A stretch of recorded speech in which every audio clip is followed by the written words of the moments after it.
Учениците од тимот на Средното општинско училиште Гошо Викентиев победија на државниот надпревар по роботика од Фрст Лего лигата, што се одржа на Универзитетот Гоце Делчев во Штип. Со тоа се стекнаа со право да учествуваат на светското првенство и ќе бидат македонски представници во Мароко, каде од 18 до 21 мај ќе се одржи надпреварот. Членовите на тимот The MacBot Pioneers беа најдобри и станаа севкупни победници. На надпреварот во Штип, покрај нашите ученици учествуваа и екипи од училиштата од Скопје и Тетово. Надпреварот по роботика се состоеше од 4 категории, при што тимовите имаа задача да ги покажат своите вештини и знаења во игра со роботи, подготовка на иновативен проект, дизајн на робот и основни вредности. Учениците на надпреварот работеа на исполнување на целите за одржлив развој на Обединетите нации со фокус кон обезбедување прифатлива, сигурна, одржлива и модерна енергија за сите. Главна цел на надпреварувањето, на кое учествуваат деца на возраст од 9 до 16 години, е стекнувањето вештини и способности што се неопходни за живот во 21 век, со искористување на креативноста и критичкото размислување. Овој надпревар за мене значи само забава и дружење. Победата е нешто плюс, што ако се случи е добро, но забавата и дружењето е нешто најдобро. Државниот надпревар по роботика годинава беше во организација на Академијата за роботика и иновации, а коорганизатор беше Универзитетот Гоце Делчев од Штип. На светското првенство во Мароко, учесниците ќе се надпреваруваат на тема Superpowered. Преку директни контакти со граѓаните и делење флаери, одсекот за превенција на секторот за внатрешни работи од Штип во Кочани ја реализираше кампањата МВР за граѓаните, заедница доверба и одговорност. На средбите, полициските службеници информираа за важноста на заедничкото работење меѓу полицијата и локалното население заради идентификување на проблемите, поставување на приоритетите и решавање на современите предизвици во локалната заедница, како што се криминалот, социјалните и физичките нарушувања. Создавањето на продуктивен однос помеѓу полицијата и граѓаните, органите на локалната самоуправа, посебно локалните совети за превенција и советодавните групи на граѓани, но и сите останати институции, со цел континуирано и планско работење на спречување на криминалитетот и останатите потенцијални опасности за граѓаните, овозможува заедничка одговорност кон решавање на проблемите. Градиме полиција која ќе биде видлива и приемчива, полиција која ќе го познава малото и малото ќе ја познава неа. Ќе има слух за загриженоста на луѓето, полиција која ќе одговори на потребите на заедницата, ќе ги ангажира и мобилизира граѓанските групи и ќе биде отчетна и транспарентна во своите активности.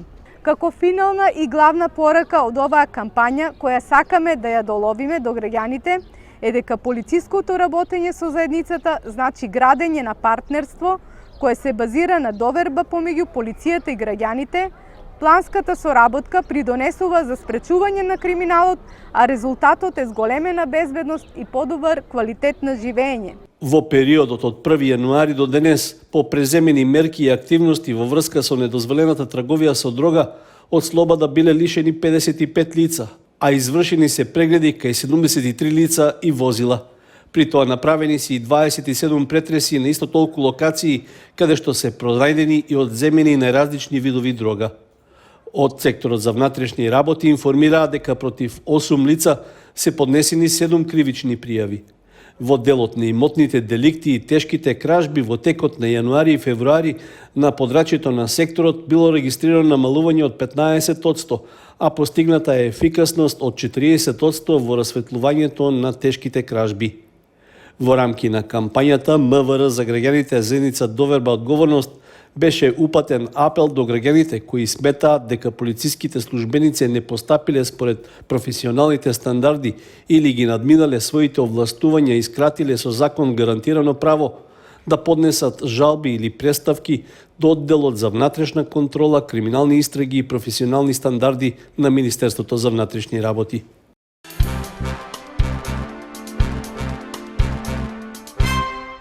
Припадници на доброволното противпожарно друштво и територијалната противпожарна единица, како и волонтери од Општинската организација на Црвен крст од Кочани, спроведува заедничка пролетна акција за пошумување и озеленување на падините на Осоговските планини. На површина од 10 хектари во местноста Пресечена скала, што минатото лето беше зафатена со пожари, учесниците во акцијата засадија 600 садници млад багрем. Подршка дадоа и вработените во шумската подружница Осогово на јавното предпријатие Национални шуми. По успешното гасење на пожарите во текот на минатата година, акцијата беше со цел да се обнови дел од шумскиот фонд што настрада во огнената стихија. Наместо зим-зелена шума, што во изминатите години страдаше и од нападите на боров четник, учесниците во акцијата засадуваа багрем, што се очекува по неколку години да го прочистува воздухот. Волонтерите од Црвениот крст, како и професионалните и доброволните пожарникари, истакнаа дека за овој период се планирани уште неколку слични акции, а во рамки на општествената одговорност и грижата за заедницата, пошумување ќе се спроведе и во текот на есента. Садниците од багрем со кои се реализираше акцијата беа обезбедени од сопствени средства, како и од членовите на Ротари клубот Кочани Виница. На локалитетот кај Дабот се одржа 11-тиот собир на афористичарите АФКО 2023, на кој беа прогласени најдобрите автори и беа доделени наградите за најдобриот македонски афоризам. Организатор на настанот беше Сдруженијето Афористичка репрезентација на Македонија, а конкурсот на тема Доверба предизвикал голем интерес, при што за учество се пријавиле 24 автори, двојно повеќе од минатата година. Дел од нив испратиле поголем број творби од потребното, поради што жири комисијата немала лесна задача да ги избере најдобрите. Манифестацијата ја отвори градоначалникот Љупчо Папазов, посакувајќи им на учесниците добар престој во Кочани. Имам чест на отварањето на втората деценија од вашата традиција, да ја поздравам, вашата критичка мисла, да ги поздравам пораките кои ги упатувате преку вашите афоризми, да ви посекам убав престој во Кочани. И се надевам дека ова втора декада ќе биде еден убав почеток и продолжување на една традиција. Првата награда на конкурсот за најдобар афоризам годинава му припадна на Ацо Ѓоргиев од Струмица. Второ награден беше неговиот сограѓанин Ристо Филчевски, а третата награда и припадна на Ружа Стојмилова од Кочани. Високи оценки по наградените добија и афоризмите на Љубинка Донева, Тања Аждаја Павлеска и Маријан Ангеловски. Тие добија пофалници. На конкурсот годинава пристигнале 27 пратки со сетови од по 10 афоризми, а двајца автори се изјасниле дека учествуваат во конкуренција, поради што нивните афоризми не биле оценувани. Специјална плакета за особен придонес во развојот на хуморот и сатирата доби Миле Ѓоргиевски од Делчево, а на собирот на македонските афористичари учествуваа и гости, односно нивни колеги од Србија. Во музичката програма настапи етно ансамбл кој исполни изворни фолклорни ора од Кочанскиот регион. Во изминатите 10 години манифестацијата во Кочани се одржуваше под називот Вечер на македонскиот афоризам, но по ограничувањата поради ковид пандемијата, таа беше префрлена во дневен термин, а од годинава го промени и името во АФКО. Финансиската подршка за организирање на манифестацијата ја обезбедија Министерството за култура, Општина Кочани и локални стопански субјекти.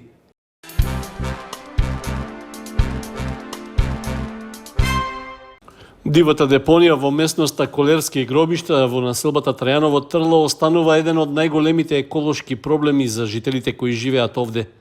Просторот што се наоѓа непосредно до повеќенаменското спортско игралиште веќе со години е загаден, а мерките што ги преземаат надлежните служби за изнесување на отпадот со товарни возила досега не дадоа видливи ефекти. Поради тоа, граѓаните упатија јавни реакции со барање повторно и поредовно да се действува, за да се избегне сликата што можеше да се види на лице место. Со години стоја, додека го и чисти водовод, дојат и чистат онадат, они па нафрлат, натрупат, немат никаков ред континерот, зашто е до континерот еден купи. Загушиме се веќе ова мало овдева. Јавуваме, онадуваме, дојдат луѓето, додека и чистат, па го натрупат. Смрдлjavi. Ја сега кога ќе дојде овај празнико, тука има да не загушат од чкембиња фрлат, кожи фрлат, што не фрлат овдева. Што нешто умре, што едно друго, они тука донасат. Па кога се разлите туа по улиците, надоле. Па тоа е ужас. Не се издава надвор. Надвор не се издава од книги, од смрдливище. Смрдат се мало саот е ладно време. Малку се стопли. Тоа не се издава тука. Па деца има младе још. А ние старите виште кај така, младе има још. Джабе и континерот, тако те, континерот стоја ѓубрето така. Тај континер ја не би го никако стигал тука. Ако го стават, там не го стават горе високото. Местноста Колерски гробишта во изминатите години беше во центарот на вниманието на неколку локални власти и градоначалници, кои преку изградба на спортски терени и други доуредувања правеа напори да ја спречат појавата на дивата депонија. Ниту активностите на комуналните служби во општината, кои редовно упатуваа апели до граѓаните совесно да се однесуваат кон животната средина, како и заканите за санкционирање на неконтролираното изврлање отпад, до сега не дадоа големи резултати. Поради тоа останува потребата од почесто и поредовно собирање и исфрлање на отпадот, за да може да се постигне некакво подобрување.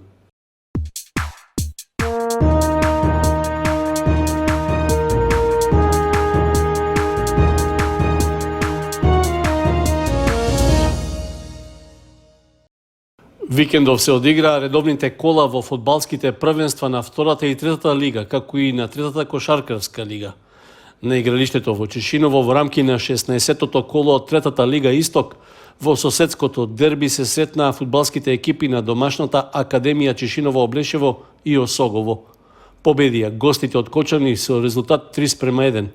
Средбата предизвика одличен интерес во јавноста, а жолто-сините ја оправдаа фаворитската улога, отворајќи го резултатот во 44-та минута со погодокот на Ѓоргиев.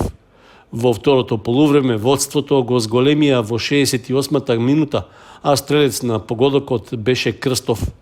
Домашниот тим го постигна почесниот гол во 78-та минута преку Ивановски, а конечниот резултат и победата на Осогово ја донесе голгетерот Тоше Манов на 2 минути пред крајот на надпреварот. Со новите 3 бода, жолто-сините во моментот имаат вкупно 41 бод и остануваат на првата позиција на табелата пред Овчеполе, кое по нерешениот резултат на домашен терен со Карбинци сега заостанува 4 бода и има надпревар повеќе од Осогово. Во следното коло на стадионот Никола Мантов, жолто-сините ќе бидат домакини токму против Свети Николчани. Во втората фудбалска лига се одигра редовното 22 коло, во кое немаше никакви изненадувања, барем што се однесува на второлигашот од Виница. Слога 1934 на домашен терен загуби со 3:1 од екипата на Воска Спорт од Охрид, која со тоа останува во борбата за лидерската позиција. Гостите први дојдоа во водство во 16-та минута со прекрасниот погодок од далечина на Јахии. Надежта на Слога дека може да направи изненадување ја врати Ступик во 39-та минута со изравнувањето од пенал. Сепак, екипата на Воска не дозволи изненадување, а капитенот Емини во 58-та минута повторно го доведе во водство својот тим по прецизниот удар од белата точка. Крајниот резултат го постави токму Емини во 88-та минута по прецизниот удар со глава од непосредна близина на домашниот гол. Во следното коло, Слога 1934 на домашен терен ќе има уште еден тежок надпревар против екипата на Пелистер, која е во врвот на табелата. Во првенството на третата кошаркарска лига, Баскет Дино Деликатес на домашен терен ја дочека екипата на Про Баскет од Кавадарци и славеше убедлива победа од 105:67. Нашите кошаркари беа во водство во текот на целиот надпревар и во сите 4/4 одржуваа предност од 15 на поени. На крајот заслужено ги освоија бодовите со кои остануваат во борбата за пласман во плей-оф за влез во втората лига. Идниот викенд ќе се игра последното 18-то коло од првенството, а Баскет Дино ќе гостува во Скопје против Вардар. Доколку забележат победа, што според досегашната игра во првенството што ја имаше противникот од Скопје, нема да биде тешка задача, тогаш момчињата на тренерот Александар Диванисов ќе го чекаат резултатот од средбите меѓу Маџари и Младинец и Струмица и Спорт Тим.